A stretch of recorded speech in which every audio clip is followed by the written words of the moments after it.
You are listening to Men of Abundance, episode 136, with Timothy Stroud. How are you living your dash?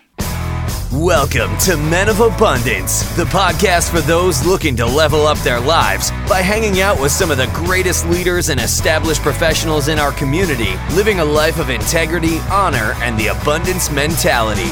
Prepare to pay it forward with your host, former Army medic turned lifestyle entrepreneur, Wally Carmichael.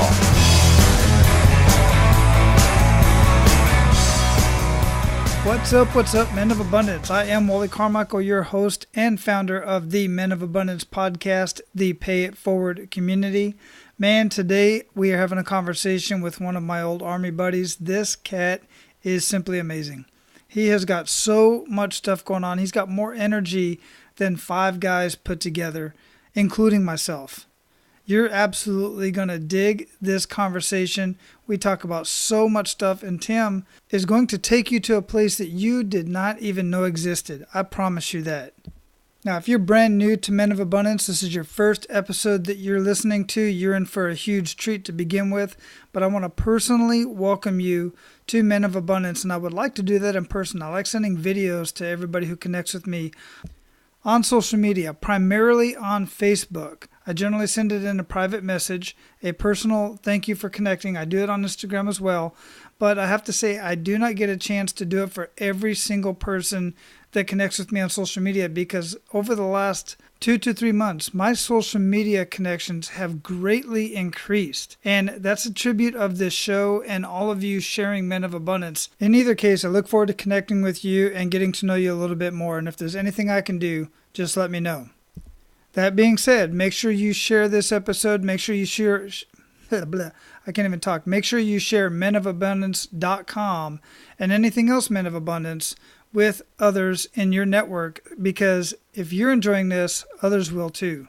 And I'm not just here for entertainment. I'm here to try to get you to change over from the scarcity mindset to a mindset of abundance so that you can live your life of abundance. And your first step of living a life of abundance is to pay it forward to somebody else. You can simply do that by sharing Men of Abundance with other people. And guys, don't leave out the ladies. About 38% of the viewers and listeners to Men of Abundance are women. They are getting something out of it, I know, because they're leaving me ratings and reviews on iTunes and other podcast players and on the website.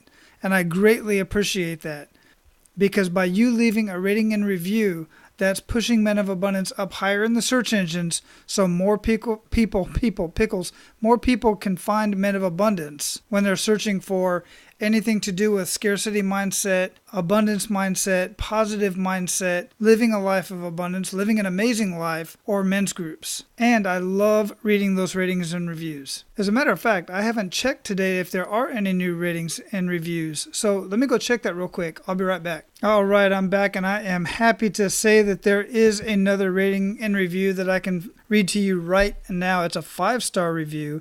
It's from Aaron Keith Hawkins, and it says, a transformational gift. I get extremely grateful when I find a resource, podcast, book, or anything else where the presenter exudes authenticity, passion, and knowledge. Wally is one of those people who make you want to meet more people like him. Fortunately, he does an excellent job at curating guests who share similar values and qualities. This podcast provides a priceless resource for any man or woman, quite frankly, committed to a life of progress and impact, and who appreciates learning from the experiences and powerful lessons of others who are doing the same. This is a legitimately valuable and transformational show. You're appreciated, Wally. Man, I truly appreciate those comments. I appreciate that rating.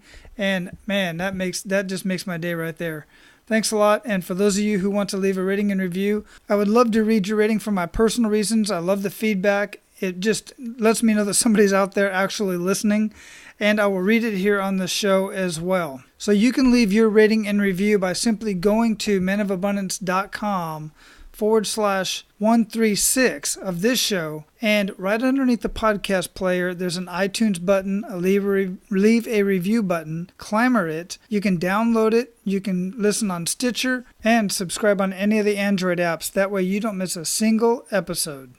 All right, man, let me make an attempt at introducing you to our featured guest today. And I say attempt because, my goodness, his bio is simply impressive. But the basics is this. Timothy Stroud is a former combat medic of the United States Army. He and I served together in Germany, and he has also served in Kosovo, Kuwait, Iraq, throughout Operation Iraqi Freedom. And as you'll hear him talk about, as he started his transition back into civilian life, he started a 7-year relationship with a leadership expert, Mr. Paul J. Meyer. Now, Tim has not only excelled in the military, he also excelled as a student at Grand Canyon University. Finished his education by utilizing the post 9/11 GI Bill. Tim has volunteered in his community and worked in collaboration with the state of Texas in multiple programs, many of which to better understand the early signs of post-traumatic stress and how to successfully get veterans and family members connected with resources. Tim has lobbied Texas Congress alongside the VSOs that he supported for more education benefits in Austin, Texas and San Antonio, to the Veteran Affairs and Military Installations Committee. Now listen guys, I can go on and on because there are like 2 or 3 paragraphs in his bio, but I'm going to post his bio in the show notes at menofabundance.com/136.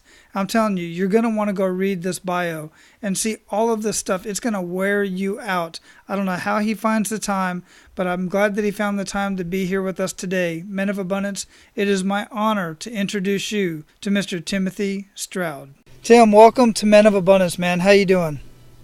Wally, I am unbelievable, and I have references. Thank you for asking, sir. And you? And you haven't changed one little bit, man. You have so much energy. I just feed off of it. It's unbelievable. I'm doing great.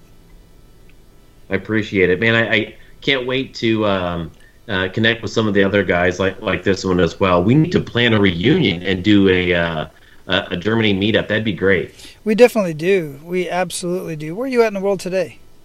I'm in Houston, Texas, and you're over in Hawaii? I am. Yeah, I've been here for about 9 years. Oh, wow. Yeah.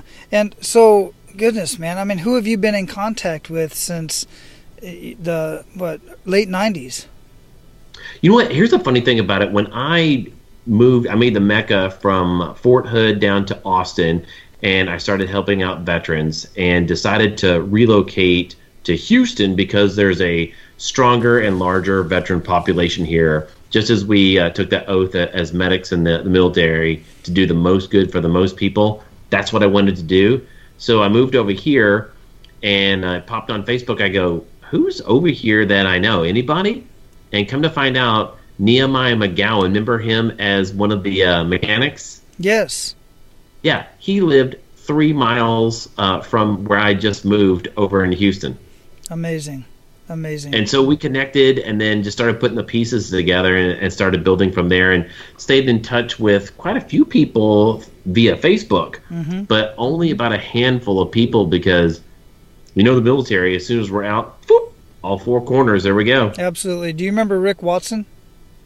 Yeah, of course. Yeah, I stay in touch with Rick. Yeah, he's the CSM out here in the Pacific region. I'll be dang. I knew he was traveling, but I didn't know where exactly he was. Yeah, he's right here. I'm looking at his office right now, down the hill. That means I need to make a trip out there. We can do a reunion over in Hawaii. Oh my goodness, that'd be amazing. Yeah, there's a couple other folks out here that's been in and out actually from Germany. But hey, I like to start the show out the way I start out every single morning, and I know you're going to answer this question just phenomenally, and that is, what do you have to be grateful for today?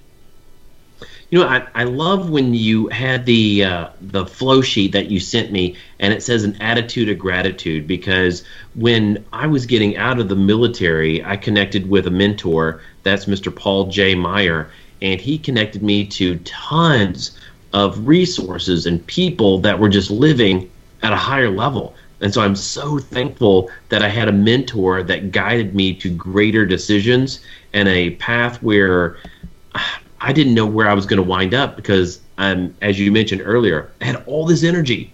I just didn't know how to direct it. So I'm definitely thankful for him. And he passed away about 6 years ago, but there's not a day that doesn't go by that I don't think about that guy and the impact he's had on my life. Man, well, speaking of the impact on your life, I'm telling you what, I knew you from Germany, but as with anything else, that was, a long time ago. That was the late 90s. And That was a so few many months of ago. us, just a few, and so many of us have completely changed. Some have stayed pretty much the same, but so many of us have changed in that we've done so many things since then. Many of us have just done amazing things. You sent me this list of just a few things that you've done, and if I was to read through this, it would probably take up half the show. You have been extremely busy, and you were busy in the military as an Army medic as it was. But since you've been out, you've done so much more and preparing to get out.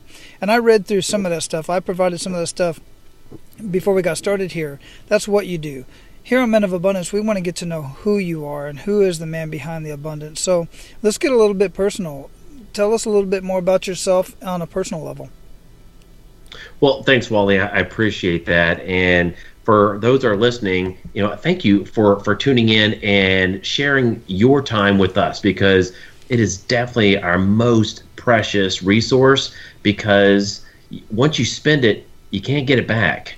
When my mentor, 2 weeks before he passed away, he was a multi-billionaire. And when he passed away, he left an estate about $2.5 billion. He told me that he would have given away every dime that he had and had ever earned so he could have one healthy year left. So everybody listening, I really appreciate your time and allowing us to share this time with you. And so with that, I grew up in a small farming community, Wally, and I don't know if I ever shared that with you, but my father was killed in the line of duty as a police officer after he got out of the military and did 3 tours in Vietnam. And so I was 5. I remember going to his funeral and telling my mom that I was the man of the house and I was going to take care of her and I was going to, do all the things that Dad did. Man, it just made her cry even more, and I couldn't figure out why. And then it finally hit me. Dad's not coming back home.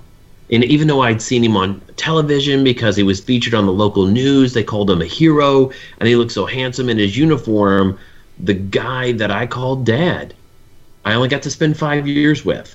And so as Mom drifted, she sought out a partner, and God bless her, she really wanted to do right by my sister and me and get a positive male influence into our lives. Well, my grandfather, great guy, served in the Air Force, so a lot of military in my family. He was kind of withdrawn. He wasn't the touchy-feely, I'm going to show you how to enjoy life kind of guy. He was the one that would show you life secrets, but he was very much an introvert. And so that's one of the things that propelled me forward, was to reach out to others and share. So we grew up poor, Wally. We couldn't afford the OR on poor. And so we really got out, and my sister and I, and just made a lot of friends. And I think that was very important to us as we were a military family, and then all of a sudden we weren't. And so we got to put down some roots, which was great, in a small farming community. And the values I learned there were absolutely amazing. But it wasn't until, I got into the Army that I got to see those values in action. Because, way back when, prior to the internet, if you wanted to go to Paris and you couldn't afford it, you went down to the local library and you escaped through there and you visited through pictures and words. And so that became another part of my world when Mom made a bad choice and married a guy who wasn't the guy that I would have picked as my father. He was abusive verbally, physically, and emotionally, and I could not trust him. And I think that was one of the largest things in my life right then, is I knew I had to escape.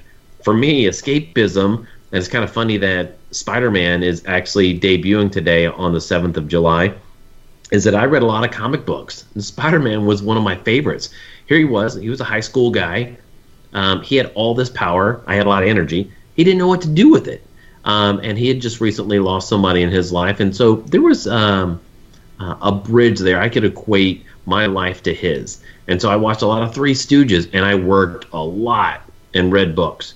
And so that really helped me out with my work ethic. So when I went into the military, I found that I wasn't alone. A lot of people have had different lives. And I think that's one of the things that made me a pretty good medic, Wally. I mean, I was never the best at giving IVs or doing the assessments. Lord knows I wasn't the best at doing PMCSs on the Humvees each Monday in Germany, but I could connect. I became the connector guy. So if somebody wanted something done, or they needed a service or a product, if I didn't know it, I could find it out pretty quickly and without being intrusive into somebody else's life. And so I used that or those skills to propel me forward when I got into my civilian life. Yeah, I can definitely see that. And I remember that energy back then. And, man, thanks for sharing that, Tim. Seriously, I mean, that's not something easy to share, to deal with at such a young age. And God bless you to tell your mom that. And then to, just continue on with your energy and sharing that with the world as being an Army medic. Simply amazing. So, thank you. I appreciate that, brother. I would consider that quite the kick in the gut moment. And people look at somebody like you, and we have, we're all in the same circles. We know a lot of the same people. And somebody looks at you and says, somebody like that, Timothy Stroud, he's never had a kick in the gut moment. Everything goes perfect for him, and it's kind of sickening, and I'm tired of his energy, but everything's just so perfect in his world, all right? And I can just I just see it. This is me talking. And I remember back then, I thought I was a pretty high energy type of guy till I met you. And I was like, where the hell's this dude coming from? Right? But it was so easy to feed off of. But then at the same time, it's easy for somebody to say, that guy doesn't have problems. He doesn't have issues. And not knowing where you came from and knowing all of that background, it's just very enlightening to feel that and for you to share that with us, because it's important for men to understand that all of us have kick in the gut moments. They're similar, not the same, but it's still just as important to the individual. And it's what you do in those moments that really make you different and bring you up out of that funk.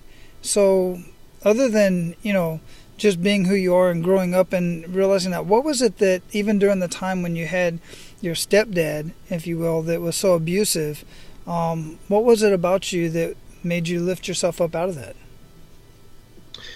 Whew, man, that's going down memory lane right there. I've always considered myself, above anything, Wally, a survivor. I wanted to make sure that I was alive tomorrow to enjoy everything I could. And then I started thinking, that's pretty selfish. What if I'm not helping anybody get to where they need to be? And so I started talking to my buddies, and they were going through struggles as well.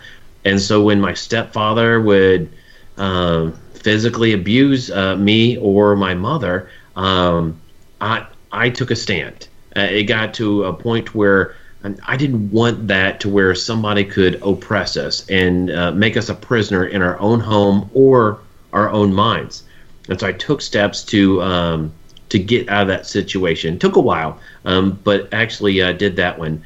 So that just added to my post-traumatic stress, because I had that before I went into the Army, Wally. And if you don't resolve that, it's kind of like a cancer. I mean, it's going to eat you from within. And that's one of the worst ways to die. I've seen people just wither and die, whether it's a physical or a mental ailment. That cancer will grow.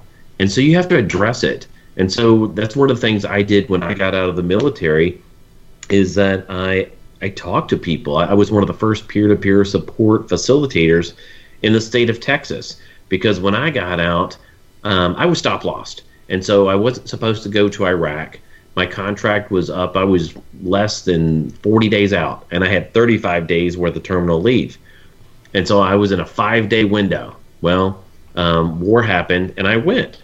And I went happily, because I had 156 guys underneath my medical care. But there was a lot of stuff that happened on both sides of the equation when we were in Kuwait and Iraq. And there are things that people shouldn't see. But you and I both know war's not pretty. It's not won by the generals and the elected officials in D.C. or on the Hill in whichever state that you're living in. It's won or lost by the men and women that put on the uniform and travel across the globe to make sure that freedom is won. And so with that, man, I brought back a lot of baggage, and I tried to squeeze it in that little tiny trunk, little tiny box in my brain where I put everything else. It wouldn't fit, Wally. And I was never aggressive where I would hurt anybody, but I became irritable. Even to this day, when there's conflict, I tend to be that introvert, and I don't want to talk about it. But I've learned that I need to talk to somebody on a professional basis. Sometimes it's peer-to-peer, which is great, and I can just vent, and it's done, which is amazing. So we can share that common experience like you talked about, and we just move forward, take a step, good to go. But sometimes I got to talk to somebody that has more education and more understanding because they've either gone down that path or they've studied to a point where they know I should put my next step. And that means a lot to me that I can trust somebody to do that. And so I kind of turned that into a vocation where now I work with over 400 veteran service organizations, and I help them both mentally, physically, and spiritually, because you have to tie them all in together for your complete wheel of power, if you will. If it's out of balance, if one spoke on a scale of 1 to 10 is a 6, and that's spiritual, and your physical is a 9 because you work out all the time, and your financial is a 3 because you just claimed bankruptcy or you're going through a rough time, that is going to be a bumpy ride. And they don't all have to be 9s or 10s, but you have to find that balance because you only have so much time, so much bandwidth to live the life that we're actually meant to. And so, man, I still struggle with that. I remember one of my worst kicks in the gut was when I got divorced, because my ex-wife, still love her, great person. We were just not compatible on a level that two people should be when they got married. I won't say we got married for the wrong reasons because we loved each other and just a beautiful person. It's just we both rushed it and we didn't have the right reasons, I feel, to get married. And we have 2 amazing daughters out of it, but we were all living here in the States, and that was the worst feeling. I've buried my mother, my father, my grandparents on both sides, and my great-grandparents, and all of my aunts and uncles except for one. And this was one of the worst feelings ever in my life when I had to watch my daughters leave and board the plane without me, not knowing when I was going to see them again. Man, there was a lot of dark thoughts there, Wally, and I'm glad to say that I did not self-medicate or go down a trail to where I would have wound up within the system. However, it was a dark time for me because I was not on the path that I needed to be to help myself or anybody else that would have come along the way. Again, I was very selfish. And man, looking back on the past with my 2020 vision, oh man, I would have moved this around and I would have done this or said that at this time and made it all perfect. But I don't have that option. I can tell you right now, going forward, as my daughters will be here in a week, traveling from Germany, is that even though I've been divorced almost 6 years, I've called them every single day. I love my girls, and I love the relationship that we have. And in looking at it, I don't know if we would have the same relationship on the level that we have now if Angela and I would have stayed together. Simply because when I was talking to the counselor, and I had gone to a counselor for about 2 years before we got divorced because Angela did not want to go to counseling. And I begged, I pleaded. I was not in a position of power at that time, and I could not reach her on a love level to where she wanted to go and experience that and take that step forward as well. And so it just got to be very frustrating for me. And as I look at that in the past, the counselor said, "Tim, why are you still married?" And I was like, "Well, Doc, I don't want my kids to be from a broken home." And she looked at me and she's like, "Would you rather your kids be from a broken home or live in a broken home?" Man, I just broke down and I cried. And that was another low point. And that's when I knew that if I was going to grow, I had to take the steps to where I could actually do that. And sadly, it wasn't with the woman that I married. But now we have a great relationship. We are better friends now than when we were married. And my daughters and I, oh my goodness, we get to travel the globe, and they come visit in the summer and then the winter. But I go to Germany 3 times a year, and that has inspired me to where we get to go explore and see things that probably we've never would have seen before. Yeah, wow. Thanks for sharing that. Seriously. I mean, and I totally get that. And just the question that the counselor asked you, that hit home. I can imagine that, because we've been through some rough times. I've been married 24 years, and my wife always says, just like you explained it, you laid it out right there. Tracy always says that a divorce is really like losing your favorite family member. I mean, in many cases, it's like somebody just died. It's very difficult. But then to watch your children, move so far away on top of that. But I remember, I'm thinking back when my parents got divorced, it really brought me and my brother together much, much closer. We were kind of strained relationship, as brothers are. We fought all the time, but after our parents divorced, something miraculous happened. We never fought after that, because he went with her. My brother went with my dad, and I went with my mom and stepdad. We split up in the same state, but in the same city in Phoenix. But it did bring us closer together. I'm older by 2 years. Okay. Yeah. Oh wow. Okay. Yeah. So, and it's unique in that way. I actually have had a couple on the show talking about this, and I'm kind of different in that regard when it comes to that. But anyhow, well, thanks for sharing that. I definitely appreciate that. And it just goes to show again, you had to make that hard decision for the better of your family, and it was, what was the difference? Are you gonna the family was already broken anyway, so you might as well make the best decision for the girls. And right. For your and I got to say, Wally, their education over in Europe, oh man, you're like me. We served, and we want to think that America is the number one in everything. But we know in education, heck, man, we're like 27th or 28th in math. And the education the girls have gotten over in Germany, holy smokes. And Amber speaks English, German, Spanish, French, and a little bit of Vietnamese. Yeah. And then Jacqueline is right behind her. It's truly a shame.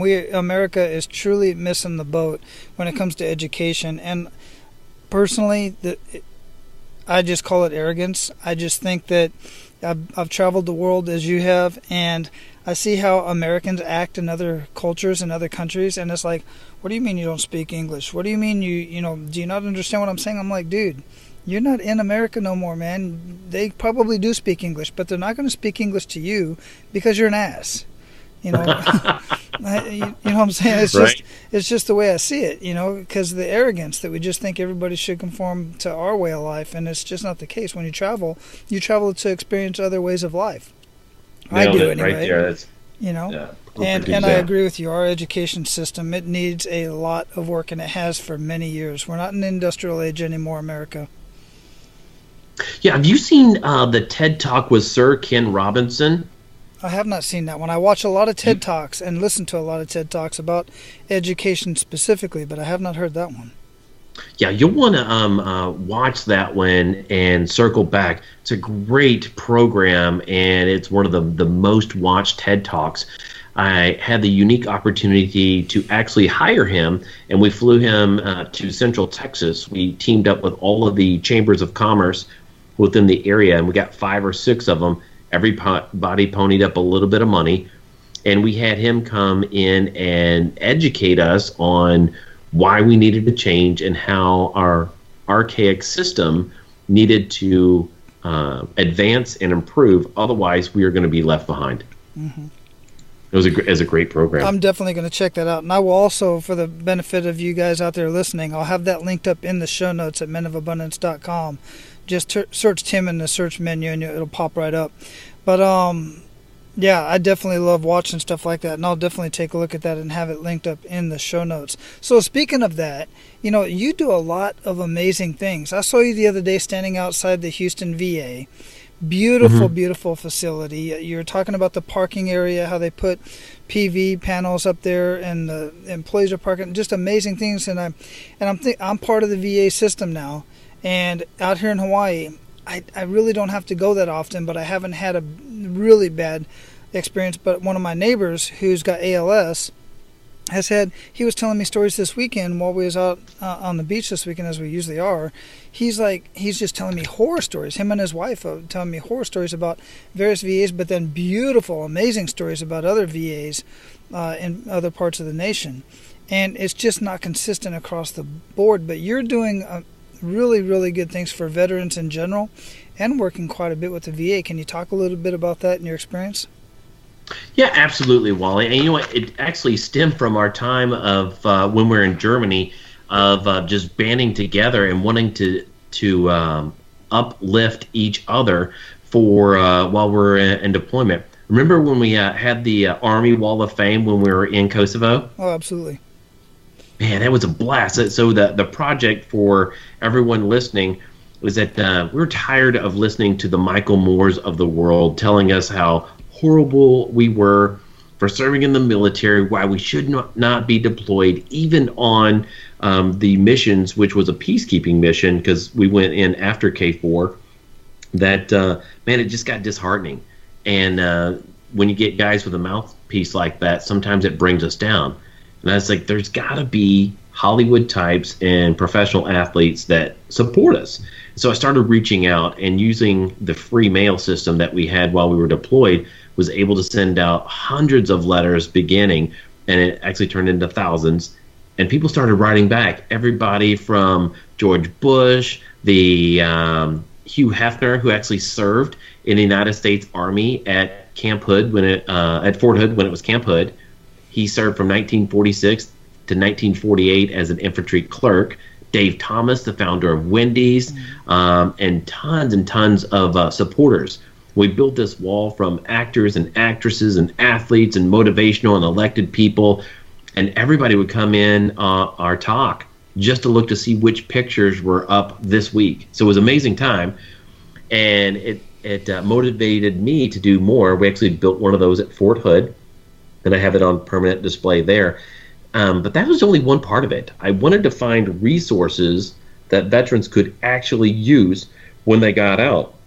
And I love the legacy groups. So when we talk about those are going to be the VFW, the DAV, the American Legion, the Jewish War Veterans, great organizations. But today's veteran, as they transition out of the military, a lot of us don't identify with them because the bar is smoky, it's not updated, and so we counsel them. We actually tell them, and we've gone to the top of the VFW chain and just say, hey, look, make a section of your VFW, make it smoke-free, put in some coffee, sell us the coffee, we'll pay for it, and put in free Wi-Fi. Basically make it a mini Starbucks. They'll flock, and the ones that are doing it are reaping the rewards in membership. And you'll see reports of VFWs closing left and right because the value's in the membership, not in their bank accounts. And so moving forward, I figured out that if you've got a problem, you better have at least two solutions, kind of like being a non-com in the military. You can't just gripe about something. And so when I found stuff that wasn't working, I saw my brothers and sisters posting that they had long waits at the emergency room at the VA. There was parking problems. There was issues of getting their medications when they were on vacation or when they had relocated. Well, I would start going up the chain. And so I started talking to the people at the VA, and next thing you know, I'm in front of the director of the VA. And we have a great session. Now we're on a first-name basis. I have his cell phone, and we talk about real solutions that we can make for our veterans and our family members. And that's not unique to the VA. Most of the organizations that I work with are in the business to help out others. And some of them you'll find, Wally, that are in there just to make money, and that water seeks its own level. They'll quickly filter out very quickly. But we work, when I say we, I'm at Easter Seals, and the team I've built there, we work with over 400 veteran service organizations. And we actually just did a video conference today, our first one. We did it on Zoom instead of Skype. But what we do is we bring real issues from veterans that have been connected with us, and we find solutions for them in the next 24 hours. So one of the guys that we had today, he received an OTH, other than honorable discharge. Went through a tough time when he got out of the military and the Corps, but he started his own business and he was counseled, went through the entrepreneur program, great success story, and he's flipping houses and doing all these great things, having multiple streams of income. He goes on vacation, somebody breaks into his house, steals all of his equipment and his tools, and sets him back $20,000.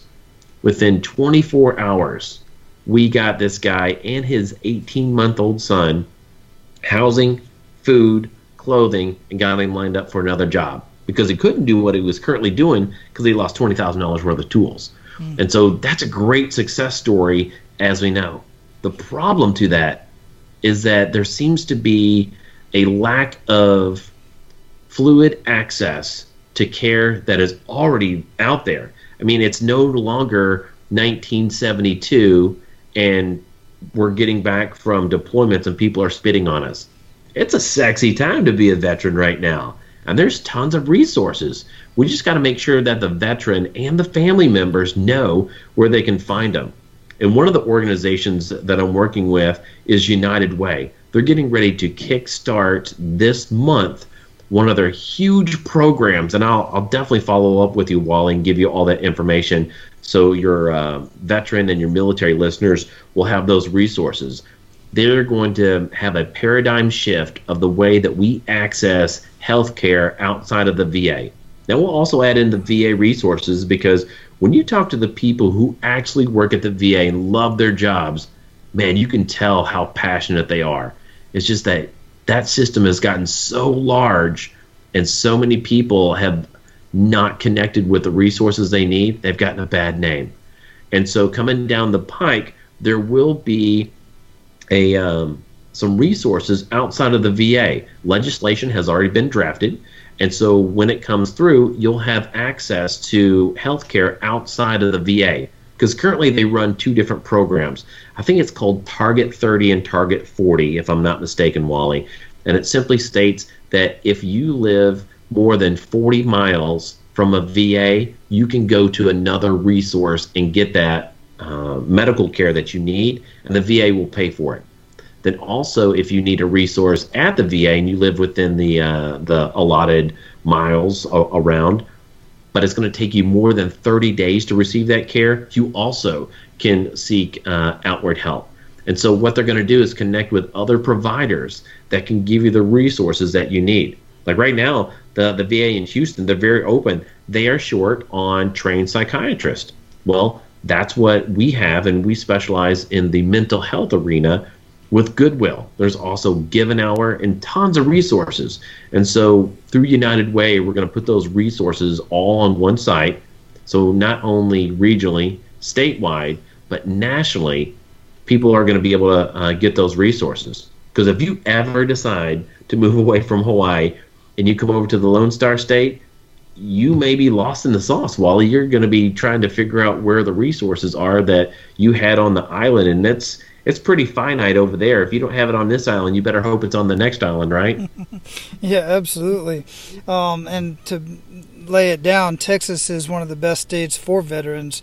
Hawaii, not so much. Not really a whole lot, to be quite honest with you, as far as state programs are concerned, but there are quite a few organizations over here. And guys, I want to make this relevant to everybody right now. We're talking a lot about veterans because not only are Tim and I veterans, we're veterans who serve together, and Tim is just doing amazing things for veterans. But what I want to point out, and the reason why I'm having this conversation with Tim on the Men of Abundance podcast, is because of exactly what he said.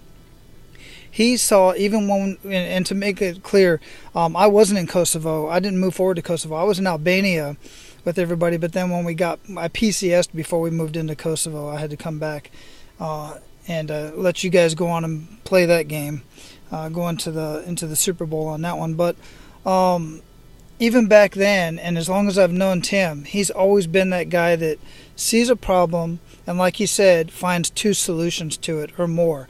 And then he pursues it. He went after it. And that's what an abundance thinker does. That's what an abundance thought leader does, is he or she will see a problem and then find a solution for that problem and then follow through with that problem. Not just say, here's the problem, here's the solution, I'm out. That's not the way to do it. You got to follow through with it. And Tim, have you ever heard of the Veteran Resources podcast? I've heard of it, but I haven't tuned in. Is that one of yours? It's not one of mine, but it's a good friend of mine, Jeremy Paris. I'm going to get you in contact. He is definitely going to want to have you on the show. I've been on his show. He's been on my show. And Jeremy is just an amazing guy. He's got a great story, which we'll get into later. And guys, I'll have that linked up in the show notes as well. And Tim, please make sure you send me those resources, because I'll also have all of that linked up in the show notes. I will, Wally. I appreciate it. Anything else that we needed to go over today? Well, just I want to pay it forward real quick. Let's do it. Jump in there. Outstanding. So give our abundant leaders 1 to 3 actionable steps that they can take today. The first thing I would do is I'm going to share something that my mentor shared with me. Again, this was Paul J. Meyer, and he was a veteran, and he is the most successful veteran that I've ever met. And when I told him that I wanted to do something, I wanted to pay it forward, and I wanted to create a charity in my father's name. He's like, man, that's great, Tim. He's like, hold on a second.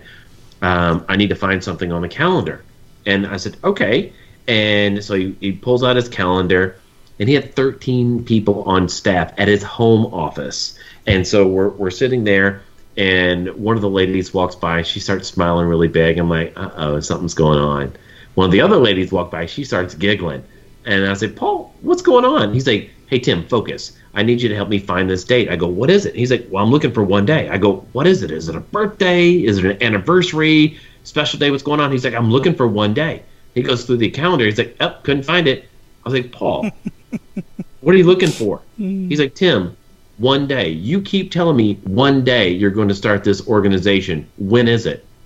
And I was like, oh, called on the carpet. Mm-hmm. And so he helped me set goals. So he helped me set SMART goals: specific, measurable, attainable, realistic, and timely. And he introduced me to Ken Blanchard, and he showed me how to walk the halls and inspect what I expect from my team. And he said, how much is it going to take to build your dream and set some great goals? And man, I didn't know, Wally. So I took a swag at it, and I said, $2,000? He's like, okay. And he said, Jane, would you get my checkbook for me? And she's like, sure. She's like, which company? Because he owned 33 companies when I met him. And he's like, our personal account. And she said, oh. So he writes a check, and I'm like, oh, he's writing me a big fat check for probably 10 grand instead of 2, because he's my buddy. And he hands me a check for $1,000. Still a good amount. Mm-hmm. So it's half of what I asked for. He's like, Tim, before I hand you this check, I want you to think about something. I go, what? He's like, I want you to match it. What are you thinking about? I go, Paul, I'm thinking I just got out of the military, and I don't have $1,000. He's like, well, I guess your dream's not big enough. Do you have $100? I said, yes, I do. He said, find 9 others, connect with them, make sure they have your passion, and there's your executive board. Now go build it. And to date, Wally, we've given away almost $600,000 to the Killeen Police Department Law Enforcement Assistance Fund. And so within that is some of the pay it forwards. What I'm challenging those who are listening today is to find a mentor, number 1. Number 2, set some BHAGs, some big, yeah, you know what I'm talking about. Carry audacious goals. Yeah, there we go. Mm-hmm. And goals aren't there so you can achieve them on a daily basis and cross them off. They're there to inspire you and challenge you to get to something amazing that you wouldn't have been able to reach to. And so Paul showed me this by harnessing my energy. He said, Tim, you got some of the biggest energy that I've seen, and I've been around the world a few times. And I said, well, thank you. And he's like, you're going to fail. I said, excuse me? He's like, you have to focus. You could take your energy and put it into a light system with ambient lighting, the fluorescent lights, and it would light up a room. I go, yeah, that's pretty good, right? He's like, not if you want to cut through steel. You need to focus that energy so you can harness it into a laser and cut through steel. That's your focus. And I said, okay, great. So my second challenge to everyone is to, mentor, set goals, then focus. And then the other one, I got two more, is to take massive action on your goals. And the fifth one is share your successes and failures with others by banding and making sure that you're doing the right things. You may have a moral compass, but every now and then it happens, because guess what? We're human. You need people to keep you on track. If it's a road to recovery, a road to success, it's only done best when you have other people pulling towards the same direction. That's why we get personal trainers and we pay them hundreds or thousands of dollars in the gym, or a life coach or a nutritionist. We only need just a compatibility partner, somebody to keep us honest. And the Army is great. You had a battle buddy. And so they kept you right where you needed to be. So with those 5 things, I think it will set you up for a great amount of success, to where you know at the end of the day or the week or the month that you've accomplished more than you ever thought you could. Man, that's huge. Thanks for sharing that. That is really, really great action steps. Guys, take heed to that. Take action. What daily habits make the biggest impact in your life, Tim? You know, it really, it's not the large things. It's setting the small goals to achieve my large one. I've got 10 pounds of fat, Wally, I got to get rid of. I am not in bikini mode right now, so I'm taking the daily steps, and it's a little at a time. Because if you would tell me right now, Tim, you need to do 10,000 push-ups, and I'm like, what? I can't do 10,000 push-ups to lose that weight. But if you say, hey, Tim, I need you to do 250 push-ups a day for 10 days or for 30 days, now it's manageable. So I celebrate the small milestones each day, and I enjoy it. Man, I have tons of fun. It's like when we had the Army Wall of Fame, or when we're on deployment, man, I loved it because it was a new experience, and I got to do something that I didn't do before. And so for me, that's worth celebrating. And I hope that made sense for my daily impact. Yeah, absolutely. Real talk there. I appreciate that. What are you reading or listening to now that you'd recommend to our abundant leaders, and why? Well, I mentioned Paul J. Meyer and Ken Blanchard. I would definitely look into those resources. Paul and Ken co-authored quite a few books. One of the ones that I've read, reread, and read again is called No Can Do. That's K-N-O-W. They both co-wrote that with Dick Ruey. And it's one of these books where Paul taught me, and I speed read, so I read tons of books. But he said to always make sure that you're rereading the books that have the success tips and tricks that match up with your values. And just stay on those. You don't have to read 12 different books. You know, have your base. And so if you're a man of God, read the Word. And then also read something to augment it. And I got to tell you, I've had so much fun of writing in the Bible, and then also these books, because I get to co-author now. And Paul showed me that. It's like when I go to a lecture and I'm taking notes, don't write down what they're trying to say. You can record it these days. Write down what it makes you feel, what it makes you think of. That way it will spur your imagination and you can take action on it. So Ken Blanchard and Paul J. Meyer. Great advice. I really love that. And I tell guys all the time, I just recently had this conversation. A guy was telling me about how many books he's read and all this other information he's ingested. I said, great. What have you learned? And he really couldn't share anything that he learned. Therefore, I know for a fact he didn't take action on any of it. So I said, which one of those books really, really resonated with you? Just exactly what you just said. But the thing that I really like about what you just said is you put emotions to it. And when you put emotions to it, that's where the learning starts. That's the retention starts to happen. I love it. Well, you nailed it. Let's let me dovetail on that real quick, Wally. If I said, hey, I'm going to send you $1,000, but I need you to be on the honest engine with me, and if you tell me what you ate on April 9th, 2003, I'll send you $1,000. How safe is my money? Pretty safe.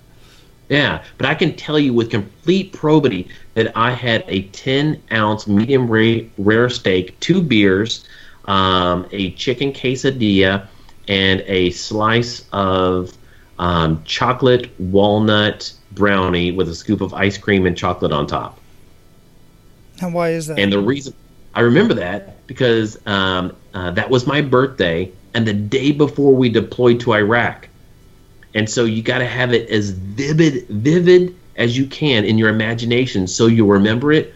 Otherwise, you have to go through a rote system of doing something at least 6 times. And so that's why I advocate on the books, reading them 6 times. Very good. Love it. So what do you feel holds most people back from living a true life of abundance and taking that action that you've taken in your life thus far?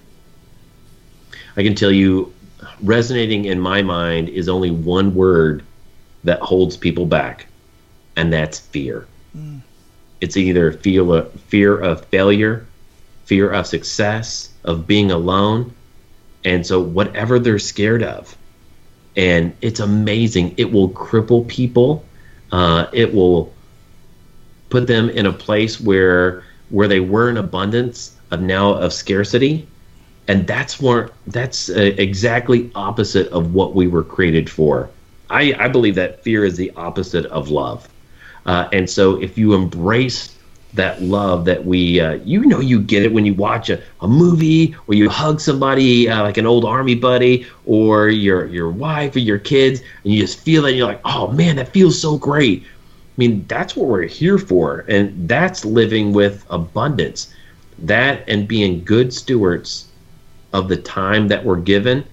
We know that we get to relax, but come on, do you really need to spend 3 hours or 4 hours watching TV per day? No, we know the answer. Sorry if you have ABC or NBC as a sponsor, though.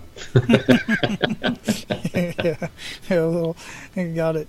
So what does living a life of abundance mean to you, Tim? I think we touched on it a couple times, Wally, but the bottom line is being able to experience life. And when you go to the cemeteries and during the patriotic holidays here in Houston, we get hundreds, if not thousands of people to place flags and wreaths at the cemetery, and you read the dates and you look at the dash. So born April 9th, 1972, dash April 16th, 2020.